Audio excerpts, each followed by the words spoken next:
Okay, got two more tough examples here to work through. This one here, solve the following where theta is an element between 0 and 90, where this is the thing that we're trying to solve. Now this looks pretty confronting to try and solve. And it's kind of like a trick. I mean, you need to know this move to kind of know this one. So me giving you this problem, say in exam 1, sight unseen, would be a little unfair. All right, now the technique with this one here is to note that this is sine of theta all squared. And there's this thing that I can write down.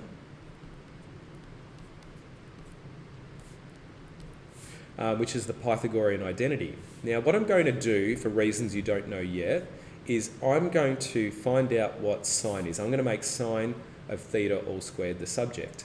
So I'm going to say sine of theta all squared equals 1 take away the cosine of theta all squared. Now, where I've seen this sine of theta all squared, I'm going to replace it with this thing here because they're the same.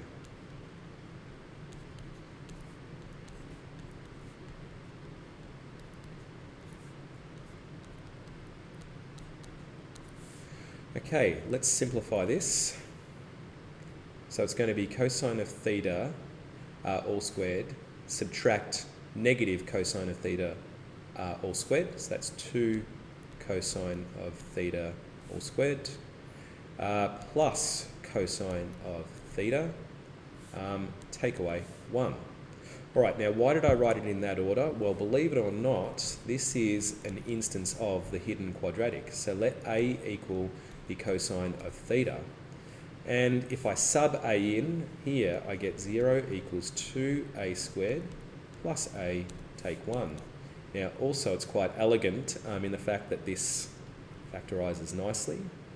And even better, what's going to happen is,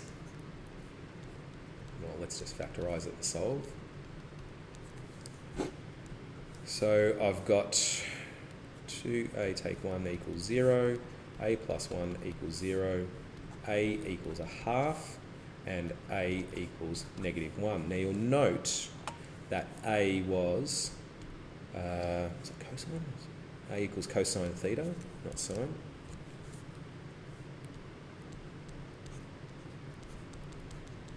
And cosine of theta equals negative 1. All right, so these are the possible solutions. Now what we're going to do is generate solutions for both of them and then check whether they fit within the required domain, which is 0 to 90 degrees. Okay, so just so happens again that whoever wrote this problem must have fretted for a long time over these, because the quadratic gets solved and then these solutions come out, which we know exact values for both of. So this one here will do this one here. When is cosine of theta equal negative 1? It's down here at 180 degrees, which is out of domain. So we're not going to worry about that one there.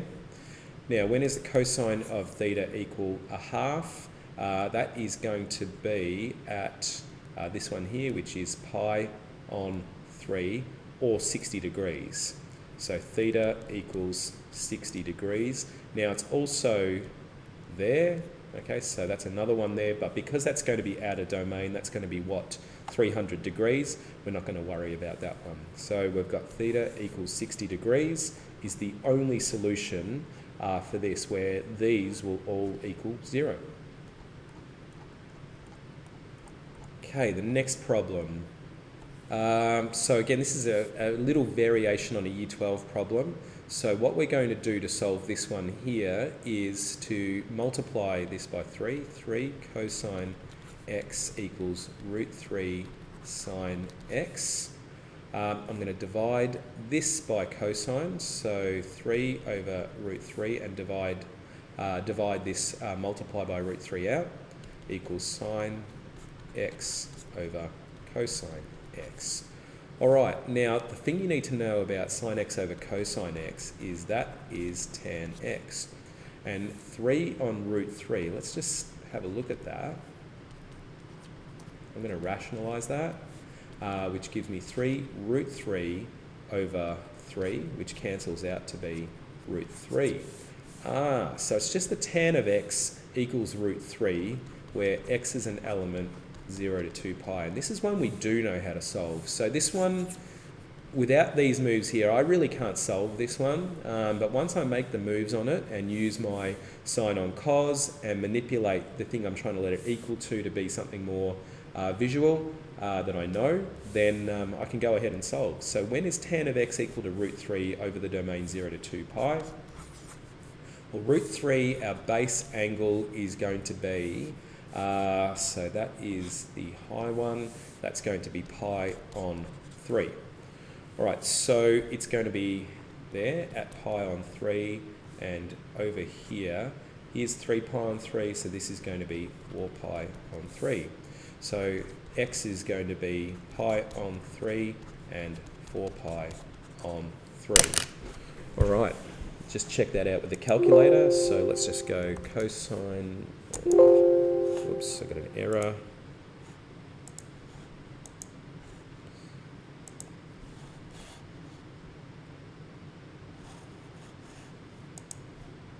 Okay, so shift equals for a solve, shift 2 for cosine, x equals shift hat for root 3 times shift 1 for sine, x for the variable x, and over the domain, so shift 9 for our domain, which happens to be that one there. And that's both of them. All right, so there is your two tougher problems. Yeah, they're really tough, those. All right, and there's your work.